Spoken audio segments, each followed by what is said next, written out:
तो चलिए आज शुरू करते हैं फ्रिक्शन के न्यूमेरिकल को। फ्रिक्शन में न्यूमेरिकल हम लोग सॉल्व करने जा रहे हैं। ऑलरेडी जो कॉन्सेप्ट हम लोग देख चुके हैं उसको एक बार रिवाइज कर लेते हैं। आपको याद होगा कि हमने पढ़ा था कि दो तरह के फ्रिक्शन होते हैं, एक होता है स्टैटिक फ्रिक्शन और एक होता है kinetic friction. Static friction FS जो है वो एक वेरिएबल फ्रिक्शन होता है। क्या होता है? वेरिएबल फोर्स होता है। और काइनेटिक फ्रिक्शन जो होता है वो ऑलमोस्ट कांस्टेंट फोर्स होता है। ये ज़रूरत के हिसाब से अपने मैग्नीट्यूड और डायरेक्शन दोनों को बदलता है इस तरह से कि वो चाहता है कि दो सरफेसेस जो कांटेक्ट में हो उनके बीच में आपस में कोई रिलेटिव स्लिपिंग ना हो।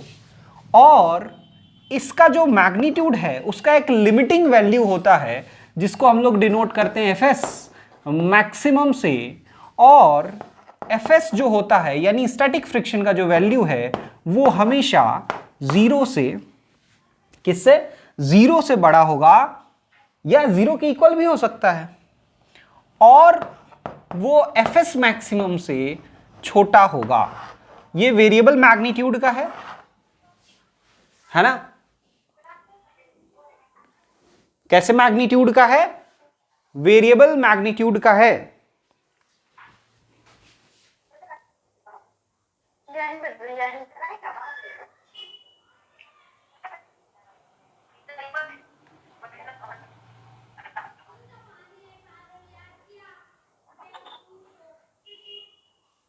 कनिका म्यूट हो जाइए।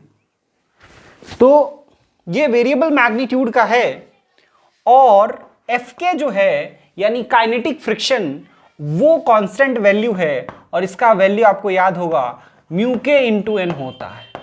वैसा ही वैल्यू एफ एस मैक्सिमम का होता है, वो होता है म्यू एस इंटू एन, जहां एन क्या है? Normal reaction. तो ये सब कुछ चीजें हैं। कई बार कंफ्यूजन हो जाता है ये कौन सा नॉर्मल रिएक्शन होगा, दो बार हो सकता है एक ही क्वेश्चन में दो तीन अलग अलग नॉर्मल रिएक्शन होगा, तो कौन सा नॉर्मल रिएक्शन लेंगे, उन सब डाउट्स को भी क्लियर करेंगे हम लोग क्वेश्चंस के दौरान। और कितना friction at a given time लगेगा, इन अ गिवन सिचुएशन लगेगा, वो सब भी हम लोग सीखेंगे। तो वो सब सीखने के लिए चलिए शुरू करते हैं हम लोग न्यूमेरिकल सॉल्विंग ऑन फ्रिक्शन।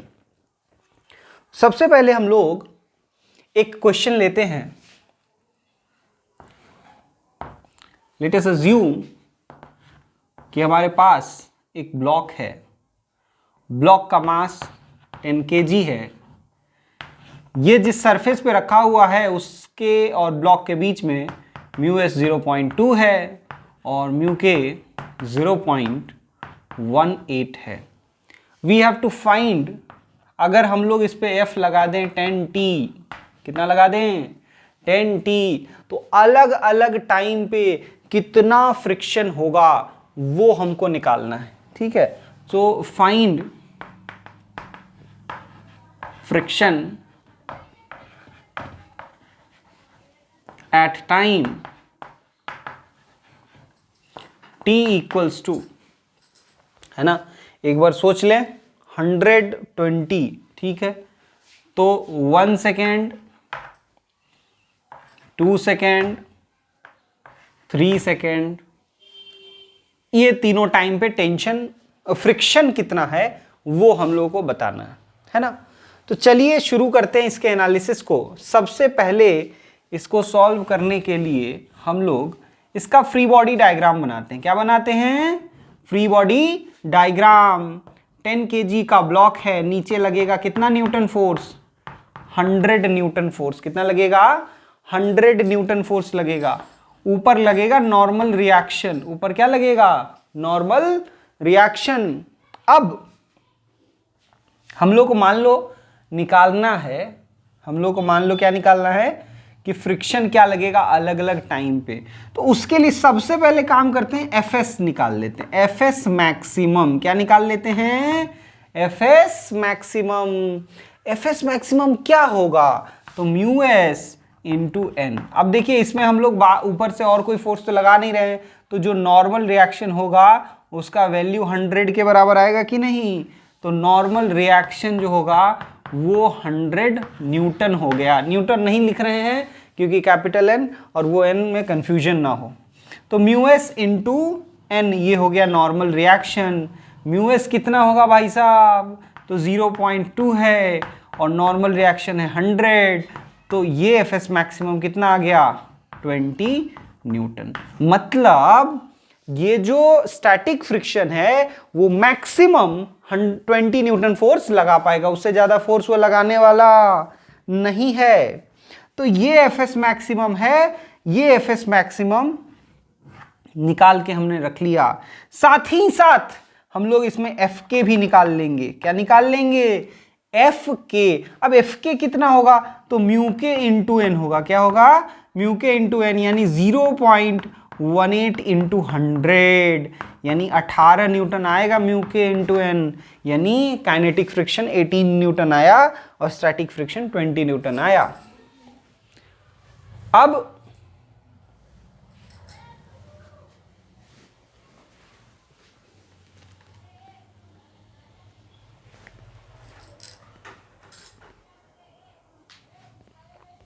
तो एफ एस मैक्सिमम और काइनेटिक फ्रिक्शन जब निकाल लिए, उसके बाद हम देखने जा रहे हैं कि जो दोनों बॉडी है उस पर अलग अलग समय पे फ्रिक्शन कितना लगेगा। तो सबसे पहले ये देखते हैं कि अलग अलग समय में इस पे फोर्स कितना लगेगा। तो जैसे 1 सेकेंड रखें तो देखिए ये 10 टी फोर्स लग रहा है, 10 टी फोर्स लग रहा है, यानी कि वो जो फोर्स है वो टाइम के साथ बदल रहा है। वो 1 सेकेंड पे कितना वैल्यू लेगा, तो 10 न्यूटन फोर्स लगेगा। ये 10 kg पे 1 सेकेंड पे कितना फोर्स लग रहा है, 10 न्यूटन लग रहा है। अब सोचो कि क्या ये 10 न्यूटन इसको भगाने में सक्षम है, भगाना तो चाहता है, ये 10 न्यूटन चाहता है कि इस 10 kg को भगा ले जाएं, लेकिन क्या भगा पाएगा, नहीं भगा पाएगा। क्यों भाई साहब, क्योंकि यहां पे स्टैटिक फ्रिक्शन का मैक्सिमम वैल्यू 20 न्यूटन बचा हुआ है। वो बोलेगा कि अच्छा भगा के ले जाना चाहते हो, मैं तो भागने नहीं दूंगा उसको, वो रोक के रख लेगा। कितना लगा देगा भाई, तो 10 न्यूटन लगा देगा, 10 न्यूटन लगा देगा, जरूरत के हिसाब से लगाता है। ये फोर्स लगा कितना सकता है, 20। बहुत शक्तिशाली है, बहुत पावरफुल है, बहुत पावर है इसके पास, बहुत ज्यादा फोर्स लगा सकता है, लेकिन जितना जरूरत है उतना ही लगाता है, जरूरत से ज्यादा लगाता नहीं है। क्या जरूरत है इसकी, इसकी जरूरत है कि ये 10 kg ब्लॉक जिस सरफेस पे रखा हुआ है वो सरफेस मूव ना करे, वो सरफेस रुका हुआ रहे, दोनों सरफेस आपस में कांटेक्ट में रहें, दोनों सरफेस आपस में साथ साथ रहें। उसके लिए ये जो 10 न्यूटन है, ये जो दुष्ट है, वो इसको भगा के ले जाना चाह रहा है। ये चाहता है कि नहीं दोनों साथ साथ रहे, तो रोकने के लिए केवल 10 न्यूटन फोर्स की जरूरत है। ये लगा सकता है 20 न्यूटन, वो रोक लेगा, बचा लेगा 10 kg को इसके बिछड़ने से। अब तो पहला आंसर आ गया हमारा, 1 सेकेंड पे जो फोर्स लग रहा है, जो फ्रिक्शन लग रहा है, वो 10 न्यूटन लग रहा है। चलिए अब दूसरा देखते हैं 2 सेकेंड पे। तो 2 सेकेंड पे कितना फोर्स लग रहा है वो देख लिया जाए। तो 2 सेकेंड पे जो फोर्स लग रहा है यहां पे ड्रॉ कर लेते हैं, है ना। तो ये 10 kg का ब्लॉक है और 2 सेकेंड पे इस पे फोर्स लगेगा 20 न्यूटन। कितना लगेगा, 20 न्यूटन। क्या ये स्टैटिक फ्रिक्शन के लिमिट में है, तो बिल्कुल है भाई, बिल्कुल है। वो मैक्सिमम लगा सकता है 20 न्यूटन। यहां जरूरत कितना है रोकने के लिए, 20 न्यूटन। रोक लेगा क्या, बिल्कुल रोक लेगा, 20 न्यूटन लगा देगा और रोक लेगा। लेकिन ये वो सिचुएशन है जहां पे फ्रिक्शन अपना दम तोड़ रहा है, फ्रिक्शन अपना हार मान रहा है, वो लगभग टूट चुका है, उसका मैक्सिमम वैल्यू तक वो पहुंच चुका है, और अब कहीं फूंक भी दो तो उस डायरेक्शन में मोशन हो जाएगा। ये वो सिचुएशन है जब रिलेटिव स्लिपिंग होने वाला है, जब रिलेटिव स्लिपिंग होने वाला है। अब फूंक दो बस उस डायरेक्शन में तो रिलेटिव स्लिपिंग हो जाएगा, ब्लॉक उस सरफेस से मूव कर जाएगा, जो दोनों सरफेस कांटेक्ट में थे वो दोनों सरफेस बिछड़ जाएंगे। तो यहां पे फ्रिक्शन जो लगेगा 2 सेकेंड पे वो लगेगा 20 न्यूटन। कितना लगेगा भाई साहब? 20 न्यूटन। अब देख लें क्या 3 सेकेंड वाला, ये देखो यहां पे हमने लिया है 1 सेकेंड वाला, यहां पे सिचुएशन लिया है 2 सेकेंड वाला। अब एक बस सिचुएशन देखना है, वो है 3 सेकेंड वाला। कुछ जगह खाली कर लेते हैं अपने लिए। चलिए, तो ये जगह खाली कर ली हमने, ये यहां जगह खाली कर ली हमने। अब हम लोग इसी जगह पे थोड़ा और बढ़िया से साफ कर लेते हैं।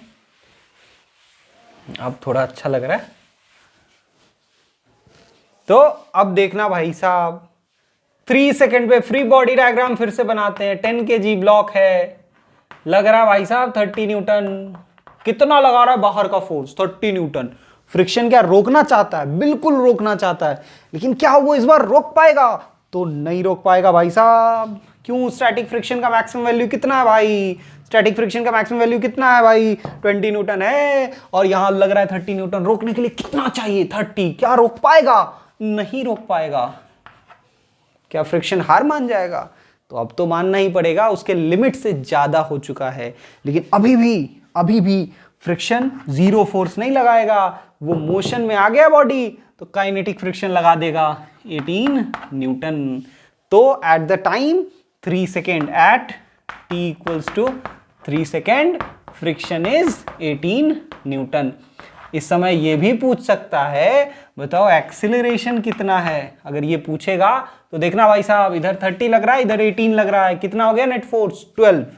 तो 12/10 नेट फोर्स बाई मास। तो एक्सीलरेशन आ जाएगा 1.2 मीटर पर सेकेंड स्क्वायर। एक्सीलरेशन कितना आ जाएगा?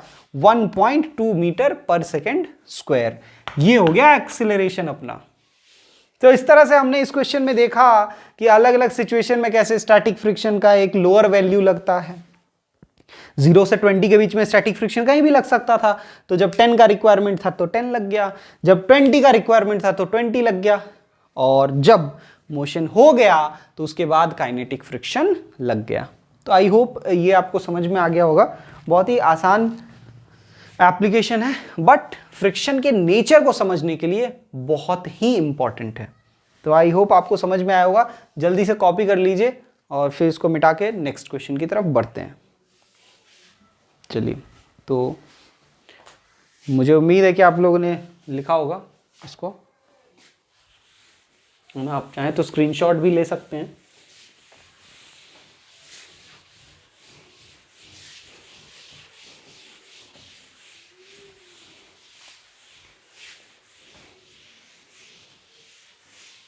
चलिए, अब हम लोग नेक्स्ट क्वेश्चन देखेंगे, है ना। जब नेक्स्ट क्वेश्चन बनाएंगे उस समय उधर वाला मिटा देंगे।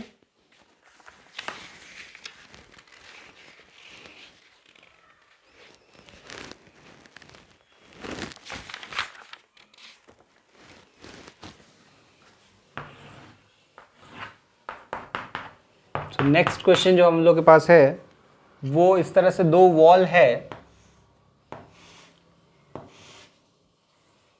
ये ब्लॉक है 10 kg का, इधर से हम लोग लगा रहे हैं 30 न्यूटन फोर्स, 30 न्यूटन फोर्स, और यहाँ पे जो म्यू है 0.5 है। We have to find normal reaction at all the surfaces. Find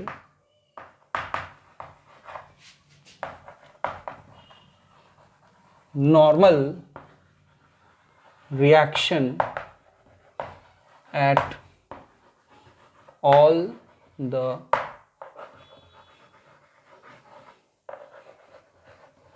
surfaces. देखिए, एक इंपॉर्टेंट क्वेश्चन है, समझने की जरूरत है इसको, थोड़ा सोच के बनाते हैं। देखिए, इसमें है क्या? इसमें अगर आप सोचिए कि सामने दीवार है, कार रखा हुआ है, कार दीवार में टच नहीं कर रहा है शुरू में।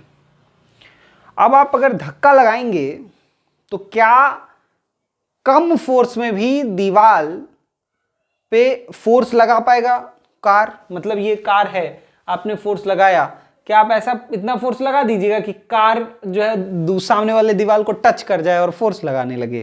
तो वैसा तो नहीं होगा, है ना, क्योंकि कार और जो सरफेस है उसके बीच में, जो नीचे वाला सरफेस है और कार है उसके बीच में फ्रिक्शन काम करना शुरू करेगा। क्या काम करेगा? फ्रिक्शन काम करेगा। और जब फ्रिक्शन काम करेगा तो होगा क्या, सोचिए कि पहले आपके फोर्स को, आप जो फोर्स लगा रहे हैं उसको, फ्रिक्शन को ओवरकम करना पड़ेगा। किसको ओवरकम करना पड़ेगा? फ्रिक्शन को। और जब फ्रिक्शन को ओवरकम कर लीजिएगा तो बाकी फोर्स इधर वाला दीवार लगा के उस कार को रोकेगा, है ना। तो पहला काम यहां पे ये सोचना है कि इस सरफेस पे दो फोर्सेस लगेंगे जो इधर की ओर लगेंगे, एक तो फ्रिक्शन लगेगा और एक इधर से नॉर्मल रिएक्शन लगेगा। तो सबसे पहले फ्रिक्शन प्ले में आएगा। जब फ्रिक्शन उसको मूव कराने लगेगा, उसके बाद जब वो फ्रिक्शन रोक नहीं पाएगा तब नॉर्मल रिएक्शन आके उसको रोकेगा 10 kg को आगे बढ़ने से, है ना। तो पहले फ्रिक्शन आएगा। चलिए फ्री बॉडी डायग्राम बनाएंगे तो ये ज्यादा क्लियर होगा। 10 kg का ब्लॉक है, नीचे की ओर हमने कितना लगा दिया? 100 न्यूटन लगा दिया। ऊपर ये हमने लगाया क्या? नहीं भाई साहब, ये तो अर्थ ने लगाया है। ऊपर लग रहा है नॉर्मल रिएक्शन, यहाँ से n हटा देते हैं फिर से कोई कंफ्यूजन ना हो, इसलिए इधर लग रहा है भाई साहब 30 न्यूटन। फिर से नॉर्मल रिएक्शन के लिए n नहीं लिखेंगे। अच्छा, इसको n1 लिख लो, क्यों? दो नॉर्मल रिएक्शन आने वाले हैं 30। अच्छा, एफएस मैक्सिमम लिख लें क्या? पहले एफएस मैक्सिमम निकाल लेते हैं। चलो एफएस मैक्सिमम निकाल लेते हैं। तो अब यहाँ पे तो दो दो नॉर्मल रिएक्शन है, कौन सा नॉर्मल रिएक्शन लेंगे, n1 या n2?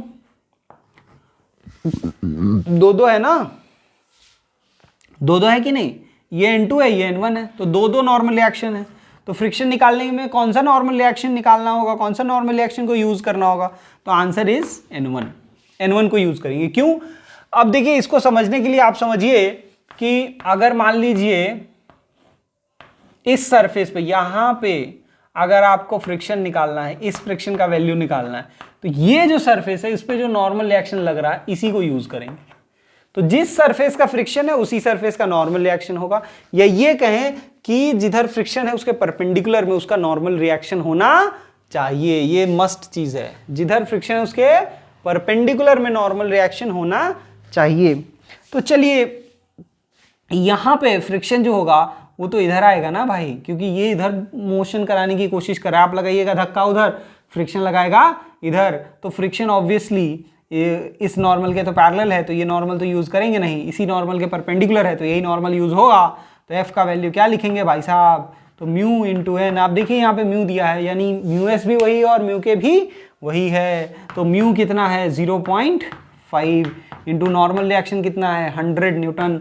तो 50 न्यूटन फोर्स है भाई साहब, 50 न्यूटन। अब आप अगर 30 लगाइएगा, क्या इस ब्लॉक को आप मूव करा पाइएगा? नहीं करा पाइएगा। क्यों नहीं करा पाइएगा? क्योंकि ब्लॉक जो है उसमें मोशन का कोई टेंडेंसी होगा ही नहीं। अगर टेंडेंसी होगा भी तो ये फ्रिक्शन 50 न्यूटन तक रोक के रख सकता है। कितना न्यूटन तक रोक के रख सकता है? 50 तक। ये कितना लगा रहा है? 30 भाई, इसके तो चुटकियों का खेल है। अबे तुम 30 लगाओगे, मैं 50 लगा सकता हूं। लगाऊंगा नहीं, ये फ्रिक्शन बोल रहा है भाई साहब मैं लगाऊंगा नहीं 50, मैं मूर्ख नहीं हूं। मैं तो उतना ही लगाऊंगा जितना जरूरत है। तुम लगा रहे हो 30, रोकने के लिए चाहिए 30, मैं लगा दूंगा 30, ये फ्रिक्शन लगा देगा 30, और ये 30 और ये 30 आपस में कैंसिल। इस वॉल को तो पता भी नहीं चला कि ये इस पे कुछ फोर्स लग रहा है। पता चला क्या? आप यहां खड़े हैं, सामने आपके ब्लॉक रखा हुआ है, कोई फ्रेंड आपका ब्लॉक पे फोर्स लगाए, भाई उससे ब्लॉक हिला नहीं। क्यों नहीं हिला? सोचिए, क्योंकि बहुत हाई फ्रिक्शन है, वो फ्रिक्शन के बराबर फोर्स लगा नहीं पाया। अगर फोर्स फ्रिक्शन के बराबर वो लगा ही नहीं पाएगा तो क्या आपको पता चलेगा कि आपके सामने ब्लॉक है? ब्लॉक आपके सामने दिखेगा तो जरूर, है ना, ऐसा तो है नहीं कि नहीं दिखेगा, आपको तो दिख ही रहा है सामने। लेकिन जब वो आप फोर्स लगाइए, फोर्स वो लगाएगा, मोशन होगा ही नहीं, आपके बॉडी पे कोई फोर्स लगने वाला नहीं है।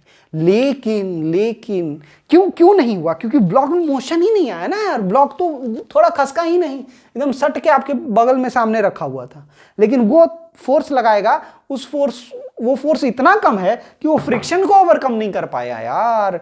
अगर फ्रिक्शन को ओवरकम नहीं कर पाएगा तो क्या खाक आपके सामने जाएगा? तो आपके बॉडी को टच नहीं होगा, आपको ब्लॉक का बिल्कुल भी एक्सपीरियंस नहीं होगा। लेकिन अगर इसने 60 न्यूटन लगा दिया, सोचो कितना लगा दिया। चलो दूसरा क्वेश्चन वो ही लेते हैं और इस सेम क्वेश्चन का फिर से एक बार एनालिसिस करके देखते हैं। इधर वाला तो आप लोग पहले ही लिख चुके हैं, तो चलिए मिटा देते हैं इधर वाला और हम लोग सेम क्वेश्चन का एनालिसिस करके देखते हैं। उस पर भी वापस आएंगे, लेकिन दूसरा एग्जांपल ले रहे हैं कि आदमी सब कुछ सेम है और यहाँ पे कितना फोर्स लगा रहा है, 60 न्यूटन लगा रहा है। बता दो भाई साहब कितना लगा रहा है, 60 न्यूटन। फ्रिक्शन कितना लग जाएगा, 50 न्यूटन, है ना। क्या फ्रिक्शन इस बार रोक पाएगा, नहीं रोक पाएगा भाई साहब। तो इधर से वॉल को अब पता चलेगा, है ना। ब्लॉक आएगा, आप धक्का मारेगा आपको जोर से, आपको बॉडी को पता चलेगा अच्छा ब्लॉक धक्का मारा। लेकिन आप भी क्या उसको भागने दीजिएगा, आपका बॉडी को चीर कर थोड़ी पार कर जाएगा ब्लॉक। तो आपको बॉडी से टकराएगा और उसके बाद आपका बॉडी भी थोड़ा नॉर्मल रिएक्शन लगा के उसको रोकने की कोशिश करेगा, है ना। ज़्यादा जोर से अगर आपका फ्रेंड दबा दिया तो आपका क्या होगा, कचूमर निकल जाएगा, है ना। लेकिन चलिए यहाँ पर भाग्य से आप नहीं खड़े हैं, क्या खड़ा है, वॉल खड़ा है भाई साहब। तो N2 है, ये N2 कितना होगा वो निकालना है। चलिए तो एक काम करते हैं, देख लिया जाए। इसको बैलेंस करने के लिए इधर से हमको 60 चाहिए, उधर से 60 लग ही रहा है, तो N2 कितना होना चाहिए, N2 + 50 must be equal to 60, यानी N2 must be equal to 10 newton, है ना। अच्छा सोचा जाए कि उसमें N2 कितना लग रहा था, तो इसमें N2 होगा 0। क्यों N2 होगा 0, क्योंकि उस वॉल को तो अब तक पता चला ही नहीं है कि कोई फोर्स लगा रहा है, तो इसीलिए N2 0 है उस केस में। इस केस में जब आपका फोर्स 60 न्यूटन है, उस केस में N2 जो होगा वो 10 न्यूटन हो जाएगा। बहुत आसान है। N1 तो ऑलरेडी निकाल चुके हैं 100 न्यूटन, N1 = 100 न्यूटन। इसमें भी N1 100 न्यूटन नहीं रहेगा, N2 का वैल्यू बस 10 न्यूटन हो जाएगा। आई होप आप लोगों को समझ में आया होगा। बहुत ही आसान कॉन्सेप्ट है ना, लेकिन इंपॉर्टेंट कॉन्सेप्ट।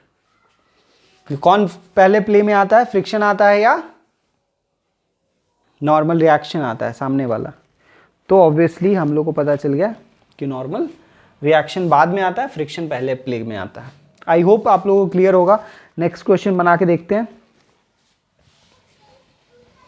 है ना। जल्दी से कॉपी कर लीजिए या स्क्रीनशॉट ले लीजिए। चलिए हो गया शायद, लगता है। चलिए अब नेक्स्ट क्वेश्चन की तरफ बढ़ते हैं।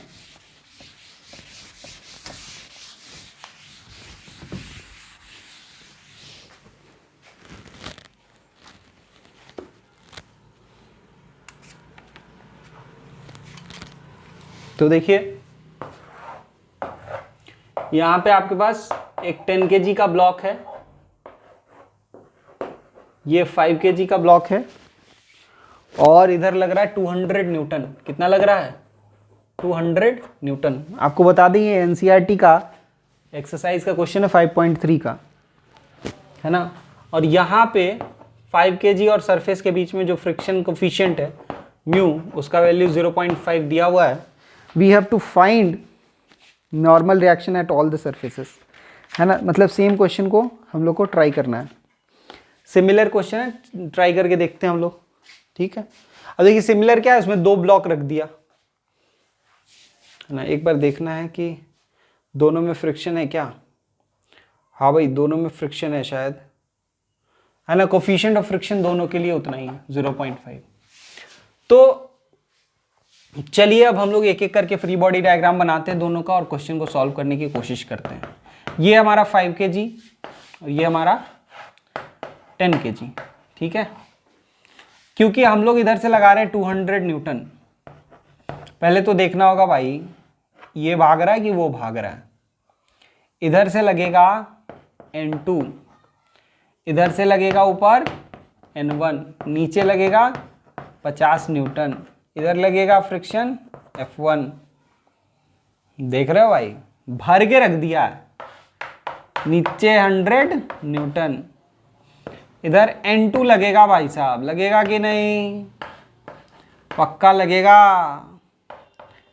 N3 लग गया, इधर लगा लो N4 लग गया। अब ये N4 ज़रूरत के हिसाब से लग भी सकता है और नहीं भी लग सकता है ना।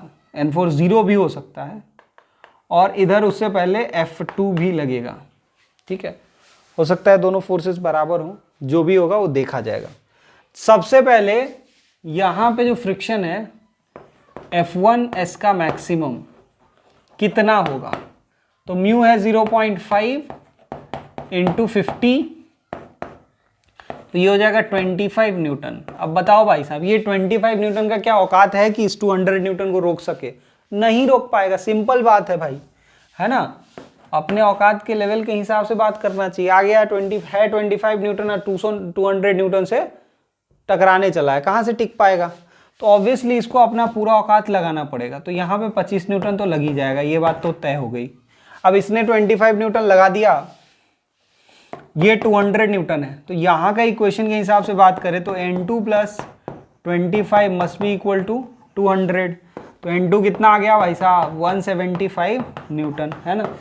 सिंपल बात है, N2 कितना आ गया? 175 न्यूटन। अब देखो 175 न्यूटन लग रहा है यहाँ पे, ये N2 175 लग रहा है।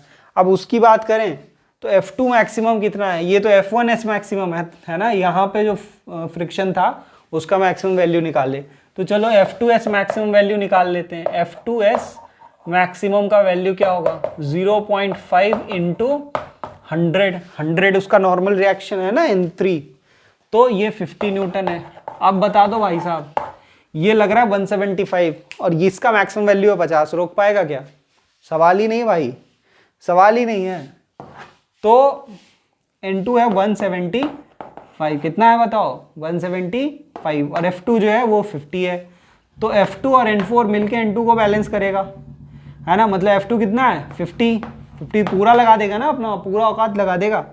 50 plus N4 must be equal to 175 and hence N4 must be equal to 175 minus 50, यानी कितना आ गया बोलो? 125 न्यूटन। सिंपल बात है ना। बहुत ही आसान कॉन्सेप्ट और बहुत ही आसान न्यूमेरिकल। आई होप क्लियर होगा आप लोगों को। जल्दी से कॉपी करिए, जल्दी से कॉपी करिए।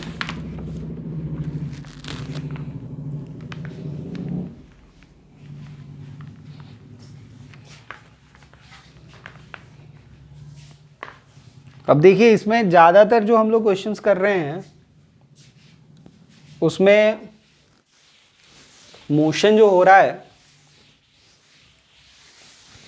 उसमें बॉडी इनिशियली रेस्ट में हो, लेकिन अगर बॉडी इनिशियली मोशन में है तो फ्रिक्शन के वैल्यूज़ अलग हो जाएंगे, है ना। तो एक हम लोग लास्ट में एक चार्ट बनाएंगे जिसको समझेंगे कि किस तरह से हम लोग उसमें अज्यूम कर सकते हैं कि हाँ ये उसमें कितना, मतलब अगर वेलोसिटी है तो कितना फ्रिक्शन होगा, वेलोसिटी नहीं है तो कितना फ्रिक्शन होगा। उन सारे केसेस को हम लोग डील करेंगे। चलिए, तो एक क्वेश्चन बना के देखते हैं, है ना। और उस टाइप का वैरायटी तो एंड हो गया। चलिए अटेम्प्ट करिए। 2 kg का ब्लॉक है, फोर्स F लग रहा है, म्यू एस दिया हुआ 0.4, म्यू के दिया हुआ 0.2। फाइंड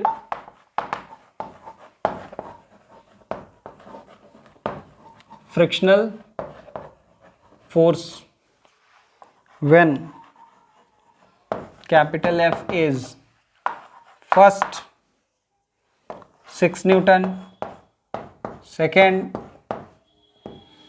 10 न्यूटन, थर्ड, ये A है ना तो ये B ले लो, ये C ले लो। The applied force is 8 newton and the body is in motion. ऐसा भी हो सकता है ना, शुरू में रेस्ट में ही नहीं रहे, मोशन में रहे और तुम 8 न्यूटन फोर्स लगा रहे हो, ऐसा भी सिचुएशन हो सकता है ना। तो चलिए करके देखते हैं, इसका अच्छे से एनालिसिस भी करेंगे, बहुत सारी और चीज़ें भी क्लियर होंगी।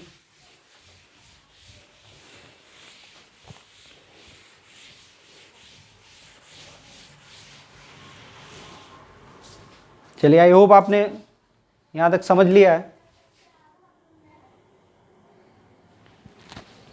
चलिए अब नेक्स्ट देखते हैं, इस क्वेश्चन को सॉल्व करके देखते हैं, है ना। अटेम्प्ट किया आपने, देखते हैं कैसे बनाते हैं इसको।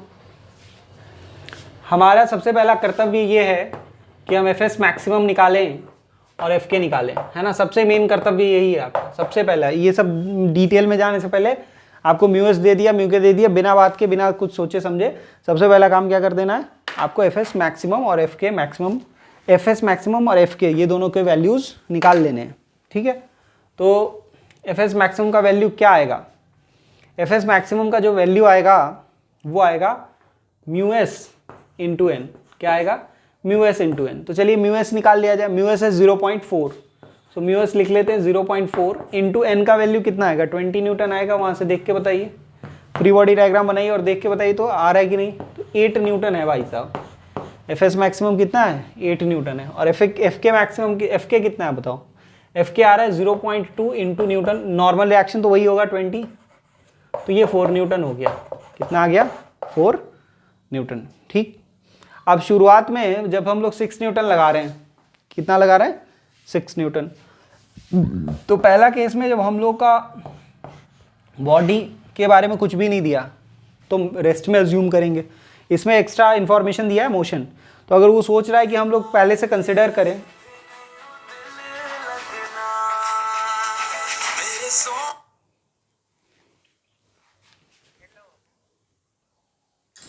तो इसको देखते हैं कि इसमें जो फोर्स आ रहा है, अगर हम लोग मान लीजिए 6 न्यूटन फोर्स लगाते हैं तो शुरू में तो रेस्ट में है। अच्छा, इसके स्टैटिक फ्रिक्शन क्या क्या औकात है इसको रोक लेने का, बिल्कुल औकात है, 8 न्यूटन तक लगा सकता है, 8 न्यूटन तक रोक सकता है। तो 7 न्यूटन में क्या होगा भाई, तो रोक के रख लेगा। शुरू में रुका हुआ था और बाद में भी रुका हुआ रहेगा। अच्छा, यही सोचो कि अगर हम लोग 7 न्यूटन लगाएं तो क्या होगा, अभी भी रोक लेगा। इसमें क्या है, 8 न्यूटन है, अगर 8 न्यूटन लगा रहे हैं, अगर 8 न्यूटन लगा रहे हैं तब तक तो रुका रहेगा, तो 7 न्यूटन में पक्का रुका रहेगा, क्योंकि इसका मैक्सिमम वैल्यू कितना, 8 न्यूटन है, जहां तक वो रोक के रख सकता है।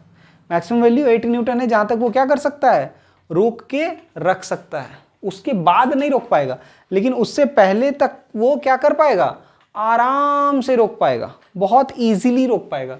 इसलिए 6 न्यूटन पे भी रुका हुआ रहेगा, 7 न्यूटन पे भी रुका हुआ रहेगा, 8 न्यूटन तक रुका हुआ रहेगा। लेकिन थर्ड केस देख लें, मतलब सेकंड केस ही है यहाँ के हिसाब से, ये तो एक्स्ट्रा केस हमने कंसिडर कर लिया ना। आप देखो 10 न्यूटन है, 10 न्यूटन लगा दो, क्या हो जाएगा भाई साहब, इस फ्रिक्शन के औकात से बाहर चला गया, इस फ्रिक्शन के औकात से बाहर चला गया। तो अगर इस फ्रिक्शन के औकात से बाहर चला गया तो ये तो मोशन हो जाएगा, इस केस में क्या हो जाएगा, मोशन। तो बता दो भाई साहब फ्रिक्शन कितना लगेगा, फ्रिक्शन 4 न्यूटन ही लगेगा। कितना लगेगा, 4 न्यूटन ही लगेगा, है ना। फ्रिक्शन 4 न्यूटन लगेगा, क्यों, काइनेटिक फ्रिक्शन आ जाएगा ना भाई। अच्छा सोचो 7 न्यूटन में क्या था, मोशन में था कि रेस्ट में था, 7 न्यूटन में रेस्ट में था, है कि नहीं। 10 न्यूटन आया तब तो मोशन में आया, 6 न्यूटन पे भी रेस्ट में था।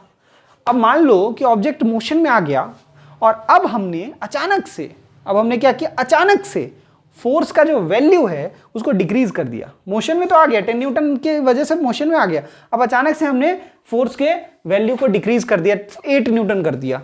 तो क्या होगा सोचो, मोशन में है वो मोशन में ही रहेगा, मोशन में है वो मोशन में ही रहेगा। वो अब ये 8 न्यूटन लगा के रोकने का कोशिश नहीं करेगा, 4 न्यूटन ही लगेगा, क्योंकि मोशन में है, ऑलरेडी मोशन में है, और तब 8 न्यूटन आप लगा रहे हैं तो 4 न्यूटन कंटिन्यू करेगा फ्रिक्शन का फोर्स, और इसीलिए वो लगातार एक्सेलरेट करेगा। इनफैक्ट आप 8 न्यूटन नहीं 7 न्यूटन भी लगाइए और ऑब्जेक्ट मोशन में है, मोशन में ही रहेगा, एक्सेलरेट करता रहेगा, उस समय फ्रिक्शन 4 न्यूटन लगेगा। आप 6 न्यूटन लगाइए, मोशन में है तो मोशन में रहेगा, एक्सेलरेट करेगा, फ्रिक्शन 4 न्यूटन लगेगा। अगर वो रेस्ट में रहता और आपने 6 न्यूटन लगाया होता तो इसको रेस्ट में ले आता, इधर से 6 न्यूटन लगा के रोक लेता। लेकिन अगर वो मोशन में है और तब आप 6 न्यूटन लगा रहे हैं तो वो मोशन में ही रहेगा और फ्रिक्शन 4 न्यूटन लगेगा। This is a very important thing कि फ्रिक्शन का वैल्यू ना केवल डिपेंड करता है कि हम कितना फोर्स लगा रहे हैं, बल्कि इस बात पे भी डिपेंड कर रहा है कि मोशन से पहले मतलब फोर्स लगाने के समय ऑब्जेक्ट रेस्ट में था या मोशन में था। अगर शुरू में वो रेस्ट में था तो फ्रिक्शन का अलग वैल्यू लग सकता है, और अगर शुरू में ही वो मोशन में था तो फ्रिक्शन का एक अलग वैल्यू लग सकता है। आया समझ में सबको?